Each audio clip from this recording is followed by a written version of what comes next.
Hello, in this video we will study more about filters. For your convenience, we added filters into workflow. Click Filters to see them. So the first is ECD, that is Estimated Completion Date. We have today, tomorrow, expired, none with no ECD, or custom value. It can be from less than 3 days till less than 10 days. Another filter is sublet labors. It shows the cases with scheduled and unscheduled sublet labors. Click Unscheduled to see them.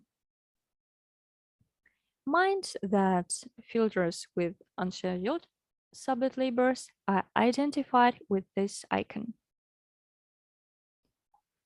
The next filter is parts received. Here we can see the cases with all the parts received or cases that are waiting for some of the parts. And let's choose expected. We see these cases. Then we can see the cases with the chosen insurance companies. That is why click Select and choose the insurance company you want to see. You can choose more than one. Let it be Progressive and Mercury.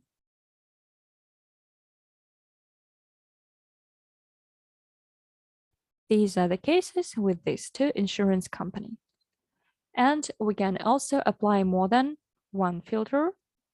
Let's take these insurance companies and with the expected filter in parts received. These are the two cases. To reset all the filters, just click this icon. What is more, filters can also be done by assigned staff. For this, click, for example, body text and choose the one. Let it be Andrew. We see that Andrew Bodyman is assigned to these two cases. Well, that was all about filters. Thank you for your attention.